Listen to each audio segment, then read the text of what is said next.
Es un vehículo rápido, cómodo y económico.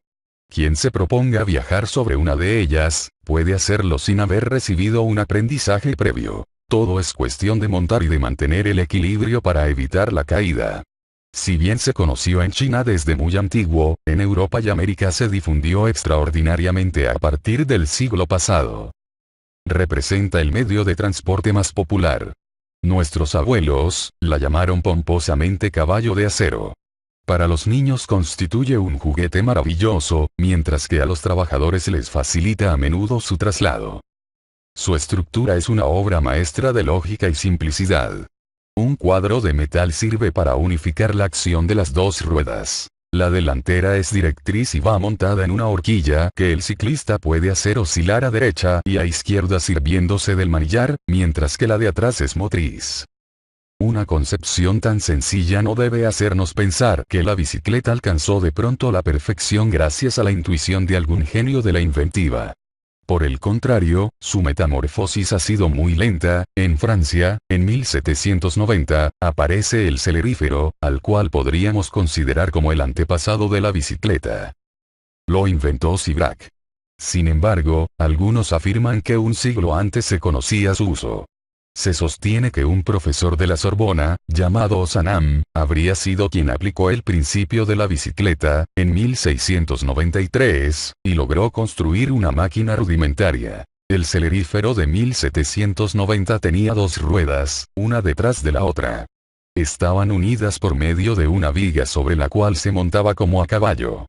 Para avanzar con suficiente rapidez, el ciclista tenía que utilizar sus piernas y sus pies como aparatos de propulsión.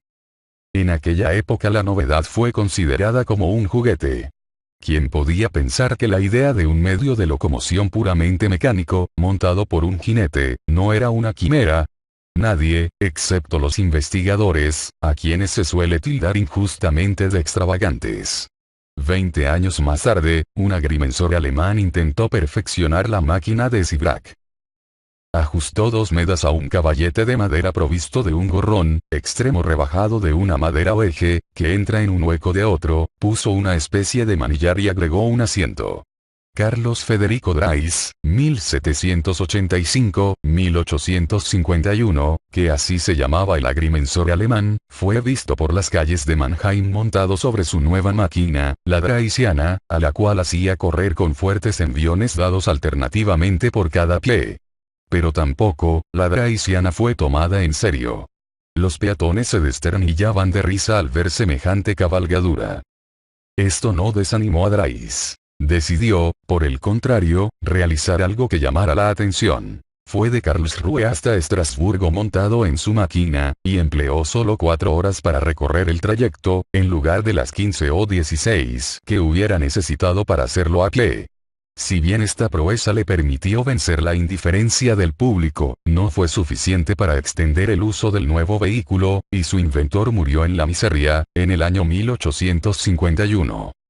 Sin embargo, cuando la noticia de su hazaña llegó a Francia y Inglaterra, los jóvenes elegantes comenzaron a hacerse ver sobre estos caballos de juguete o caballos dandy, que solo estaban al alcance de las gentes adineradas.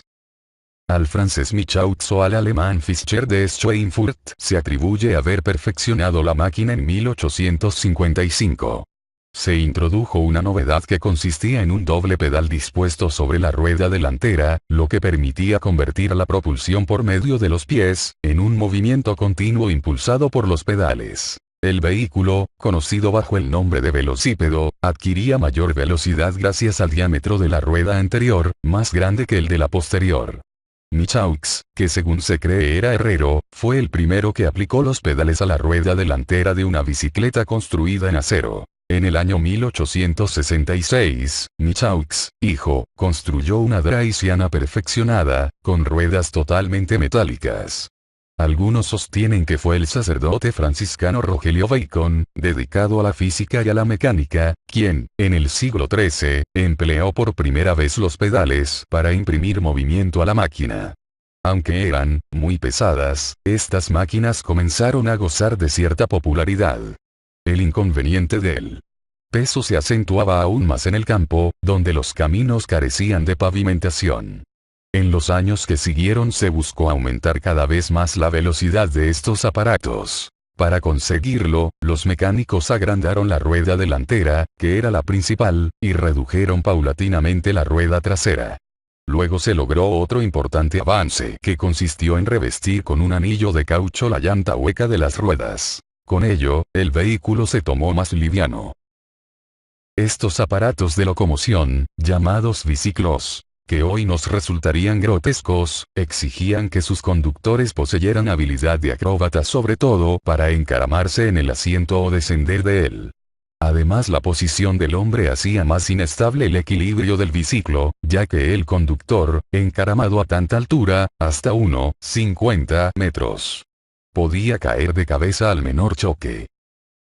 El francés Sargent pensó que podría equilibrar más regularmente esta curiosa máquina y construyó las dos ruedas iguales. Pero al inglés Starley, se le atribuye el mérito bicicleta antigua rueda alta 1873 o de haberla hecho más veloz, más liviana y menos embarazosa, fijando los pedales en el centro y sobre un cuadro rígido. La transmisión del movimiento a la rueda trasera se obtuvo utilizando la cadena inventada por el suizo Renault, que se había establecido en Inglaterra. Así apareció, en 1886, una máquina aún imperfecta, pero más práctica que estaba provista de una gran rueda emplazada por encima de los pedales y de otra más pequeña, sobre la rueda trasera. Estas dos ruedas dentadas, corona y piñón, de diámetro diferente tenían por misión multiplicar, con ayuda de la cadena transmisora del movimiento, el número de vueltas y, por consiguiente, la energía ejercida sobre los pedales. Dijimos que la bicicleta ideada por Starley era muy práctica, pero resultaba todavía demasiado pesada y el conductor se fatigaba bastante, tanto por el frotamiento de los ejes como por las fuertes vibraciones producidas al rodar, sobre todo si el terreno no era liso. Estos inconvenientes solo pudieron ser subsanados con la ulterior adaptación de los cojinetes de bolas, rulemanes. La creación de los neumáticos fue obra de un joven llamado Dunlop, hijo de un veterinario inglés. Gran entusiasta del ciclismo, Dunlop trató de eliminar las sacudidas producidas por el vehículo e ideó un sistema que consistía en rodear las ruedas con pequeñas almohadillas llenas de aire. Al cabo de muchos experimentos llegó a obtener un tubo de caucho, delgado y flexible, que podía llenarse de aire comprimido y colocarse alrededor de las ruedas. Con ayuda de su padre, en 1890 fabricó los primeros neumáticos. El aire era impulsado al interior por medio de una bomba, y una pequeña válvula impedía su escape. Para evitar que se perforara fácilmente, la cámara de aire fue protegida luego con un revestimiento de tela y caucho. Al mismo tiempo, la industria mecánica de precisión producía los primeros cojinetes de bolas, que fueron aplicados muy pronto a las bicicletas. En Italia, estos aparatos de locomoción aparecieron más tarde que en otros países. La novedad fue presentada en la exposición de Milán en 1881 y tuvo buena acogida. 4 años después, en la misma ciudad se establecía la primera fábrica, la Bianchi, que hasta hoy mantiene el prestigio de Italia en este terreno. Bicicleta de carrera dibujo. Todas las fábricas importantes que trabajan para la industria de la bicicleta son a la vez importadoras y exportadoras, pues generalmente firmas establecidas en diferentes países realizan en serie las numerosas partes que la componen. De esta manera, la fabricación de tubos de acero en frío está confiada, en gran parte, a la Walles, mientras que las fábricas de Villar-Perosa, cerca de Turín, y las fábricas suecas proveen al mundo entero de cojinetes de bolas. De las piezas de acero que forman el manubrio y las horquillas se ocupan casas especializadas, como la Solingen alemana, mientras que las cadenas se importan a menudo de Inglaterra o de Norteamérica.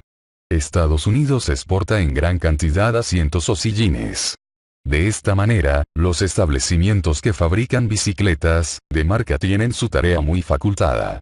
Los tubos se cortan por medio de sierras circulares y luego se unen entre sí mediante remaches, proporcionados también por firmas especializadas, que se sueldan eléctricamente o con soldadura autógena.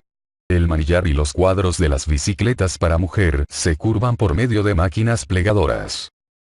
Por consiguiente, el trabajo final se reduce al montaje, a la pintura y barnizado y a los ensayos, operaciones que se ejecutan en otras tantas secciones especiales. Se han sucedido sin interrupción toda clase de perfeccionamientos en lo que atañe a la bicicleta y a cada una de sus partes. La rueda libre marcó ya un progreso considerable, pero hubo otros cuadros cada vez más livianos y, no obstante, cada vez más sólidos. Frenos más seguros, dinamos y señales eléctricas, cambios de velocidades. Algunas bicicletas están provistas de un motorcito de gasolina para aliviar el esfuerzo del ciclista, en especial cuando debe subir una cuesta. La bicicleta ocupa un lugar muy importante en las manifestaciones deportivas. Resulta considerable el número de sociedades que se han unido a la UCI, Unión Ciclista Internacional, la cual organiza las actividades y aumenta, año tras año, las pruebas en rutas y en pistas. Competencias como la Vuelta de Francia, la de España, el Giro de Italia, y, desde hace algunos años, la de la República Argentina, constituyen acontecimientos que provocan el entusiasmo de la muchedumbre. Pero al mismo tiempo cada provincia, y cada gran ciudad organiza sus pruebas regionales. No olvidaremos citar la Vuelta de los 6 días, espectáculo al que se dignan asistir quienes frecuentan los medios más elegantes. En las carreras a la americana participan equipos de 2 corredores que se relevan. En Italia se cuenta una bicicleta por cada 7 habitantes. En Holanda, tanto hombres como niños van a trabajo en bicicleta y, a ciertas horas, los caminos se animan con el andar abigarrado de los ciclistas. Copenhague, capital de Dinamarca, está considerada como la ciudad de las bicicletas, porque ellas constituyen el medio de transporte más popular y difundido. En nuestros días, la simple bicicleta conoce transformaciones, sobre todo con el empleo del motor. Motocicletas, bicicletas a motor, motonetas, son tan numerosas que se han convertido en medios de locomoción al alcance de todos. Sin embargo, no destronarán jamás a la bicicleta común, ya que no responden rigurosamente a las mismas necesidades y no ofrecen a los aficionados deportistas satisfacciones equivalentes. Bicicleta especial. También se han ideado bicicletas para niños muy pequeños, equipadas con rueditas auxiliares que facilitan el logro del equilibrio. A comienzos de nuestro siglo la bicicleta fue empleada por el ejército. Desde 1908 se había estudiado en Italia un tipo especial resistente, liviano, fácilmente manejable y destinado al servicio de correo.